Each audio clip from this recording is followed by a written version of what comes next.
Ask any fashion designer what their goal is for the next 5 to 8 years, and their reply would be to be very big as Vicky James, or even bigger. Me too, I want to be very, very big. But the question now is, how do you plan to get there?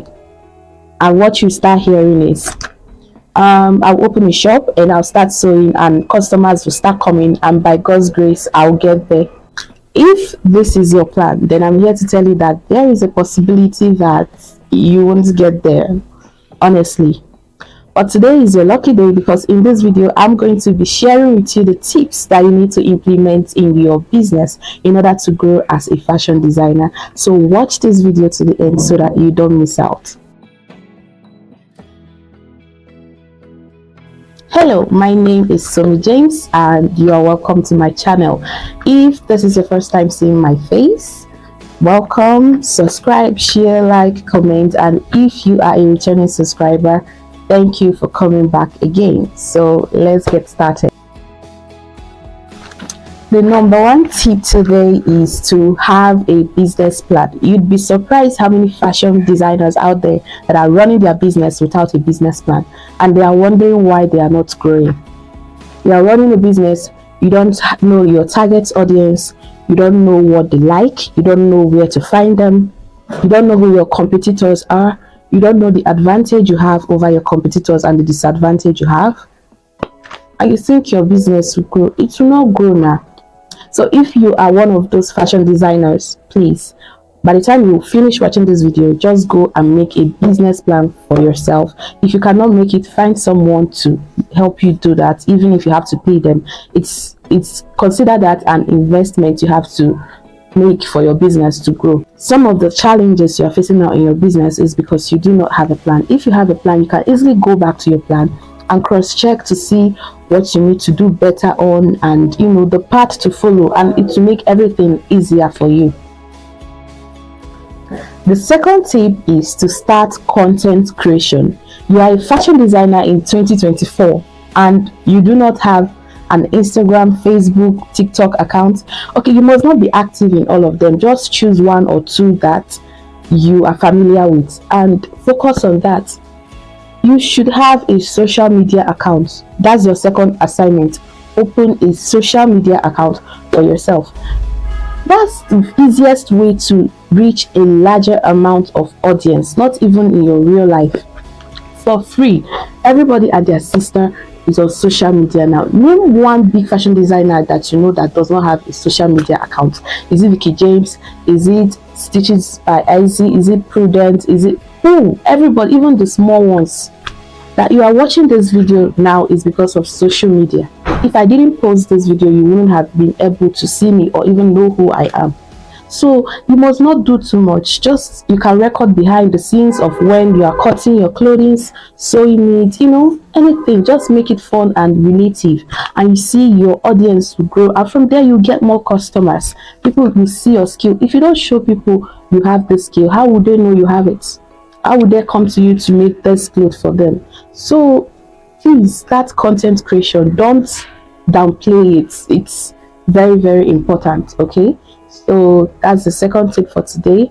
Make sure you open a social media account, and if you have not subscribed to my channel, I wonder what you are waiting for. Subscribe to my channel. Okay, the third tip I have for you today is to start pricing well. Some fashion designers use emotion when pricing. Oh, this person is my friend, this person is my cousin, this person is my sister's best friend's cousin. Something that you should charge about 50k to make, you're collecting 10k or 15k, and you're wondering why you are not growing. Because you're running a charity organization, that is why you are not growing. Somie, but the area I'm staying in, nobody can afford to pay 30k, 50k to sew a dress. Go to the area those people that can afford it are staying. Go to that area and tell them about yourself. In that your city that you stay, you know the areas that rich people stay. Go there and find them. Tell them about your business. Don't just sit in that your area that nobody can afford to pay 30k and they are wondering why you are not growing. It's because you are stuck in that area, and with the price you are charging, you cannot afford to grow. So go and find them. Go where the rich people are and market yourself. so that you can afford to charge your worth. Charge your worth though. Charge your worth. Don't be doing pity in business and you're wondering why you are not growing. And some people don't even know how to price at all. They don't know the factors to consider when pricing their work. They are not considering the time they have to use to make that clothes. They're not considering their profit. They're not considering the extra material they need to get in order to make that clothes, the lights, the rent. They're not including all this in the price. And at the end of the month, you find yourself busy, but after you are done paying the necessary bills, you don't have anything for yourself. That is because you're not pricing well. And this is not our fault. Most times in fashion designing, we focus on the cutting and sewing aspect, that we also forget that this is a business and should be handled as a business. And this is not our fault anyways. So if you're one of those fashion designers that don't already know how to price your work, drop a comment on the comment section and I'll be making a video on that. The first tip I have for you today is to try your best to maintain a positive brand image. And to do this, you have to give quality products to your customer and quality customer service. If you know you are not experienced in making a particular style, don't go and collect that style. You promise your customer that you deliver, and at the end of the day, they'll get what I ordered versus what I got, and it will bring argument. Or you tell them, oh, that you deliver at a particular time and date, and that by that time you will not be able to deliver. You might think this is doing nothing to your brand, but it is doing harm, honestly, and it will affect your growth, because nothing travels faster than they said, word of mouth. Oh, this person said that, this person said that, this person said that, this tailor does not know how to sew this tailor does not deliver on time, this tailor is very problematic. It's not good. I know that there are some customers that are not easy to work with, but just try as much as possible to just maintain a positive brand image. This will help your brand grow. Please do whatever you can. Be patient with these customers. Try and understand them. If you know you cannot deliver on this day, don't be too greedy to get all the money, that you go and collect their clothes and you not be able to deliver. Or you know you don't know how to make a particular style, you still collect it and you spoil someone's clothes. You want to use their clothes to learn work. It's not good. Don't do that. It's affecting your brand. You might not know, but it is. Okay? So build a positive brand image, something that people will see you and be like, oh, I want to work with this tailor. Oh, I need a tailor that can deliver on time. Oh, I know one like that. My tailor in this way, she doesn't disappoint. Oh, my tailor in this way, she does this. Let this be what people identify your brand with, rather than the negative things. You don't want that. Okay? Another tip I have for you today is to carry your business on your head. Some of you are not marketing enough. Offline marketing or online marketing, you are complaining that for the past 1 week now that nobody has said hi to you. If they have not come to say hi to you, you go and say hi to them. Go and say hi to them. The customers that you already have, tell them to tell their friends about your business. Print flyers and go to junctions, offices. Tell these people what you do. Show them your work. There is no way that after doing all this, you not find 1 or 2 people or 3 or 4 that will be interested in what you are doing. If nobody is coming, go out by yourself, get materials, sew a very nice outfit, corset or anything. It must not be corset, but something very nice. Take the picture, run an ad, post it. There is this fashion designer that I admire very much, Precious Apparel. She markets herself and she does not even need to, because she's already big, but yet she still does it. She'll go and make beautiful styles, corsets and all these things, post it on her page and be like, oh, I have a class, I have this class, and people will subscribe. This is how you market your brand. Nobody is coming to market your brand for you. Nobody is coming to carry your brand on their head for you. It's you that will do it, and nobody will do it better than you. So do it. Market yourself. Don't be ashamed when it comes to market yourself. Carry the drum. Hit your own drum and hit it hard. This is what I do. This is what I do. Patronizing me.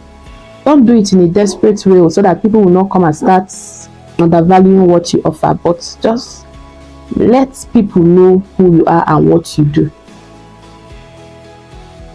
Another tip I have for you today is do not underestimate the power of upgrading. And when I say upgrading, I don't mean just your skill. Even your environment matters. your shop. If it's to buy new paint, paint it. If it's to buy an extra machine, buy it. If it's to employ an extra worker, employ. Upgrade. This, if you employ an extra worker, this will hasten up your process. It will make your work faster. It will deliver faster. If you like renovate your shop, it will give your shop that luxury look that if people come in, you'll be able to give them charge. When someone comes into your shop self, they will by themselves start telling you, hey, I hope you not charge me much, because what they are seeing. There are some fashion designers now that you are better than in sewing that are charging more than you simply because they have an air conditioner in their shop, they have industrial sewing machine, and they have workers that wear uniform and answer them, and that is why they are charging higher than you. It's not even because they know how to sew better than you.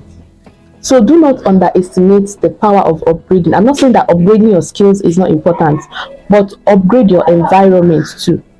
Packaging. One important aspect of this our business is packaging. Packaging plays a very important role. So package yourself. If possible, those your workers, make them wear uniform. If it's a little t-shirt that has your brand logo on it, that's an upgrade. The way you represent your brand to people, they'll be like, hey, this person. There are some sellers that don't know what they are doing, but just the way they are packaging themselves, the kind of mannequin and the show glass they have in their store, that's making people overestimate them that they are doing much. But at the end of the day, it's just packaging. So upgrade yourself. It's very, very important. Upgrading your skill is important too. Also upgrade your environment. Okay, don't mind the noise you are hearing on the background. I live in a very noisy area. I have children here playing, so don't let that distract you. Focus on my own voice. Another reason why some fashion businesses are not growing is because they are using their money to buy red oil and shawarma. They don't have a business account. Why don't you have a separate account for your business? Your business money, your personal money are going to the same account. Of course, you are spending it.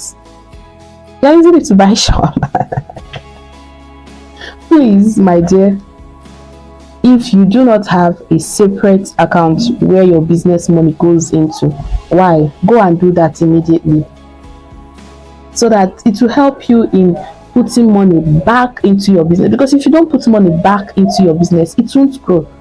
So have a separate business account, and you should place yourself on salary. Okay, I'm not saying that you should not take money at all from your business. You should place yourself on salary. You should have an amount you pay yourself monthly from your business, so that you not go and be touching your business money. If you are interested in me making a video on how to pay yourself salary as a fashion designer, drop a comment on the comment section and subscribe to this channel, so when I post the video you'll be able to know and see it. Okay, I think I'll make a video on that, how to pay yourself salary as a business owner, so that you stop touching your business money and wonder why you are not growing. Another tip I have for you today is to have a niche. Anyone. The fashion designing world is oversaturated that if you do not have one thing that makes you stand out, you'll be easily lost in the crowd.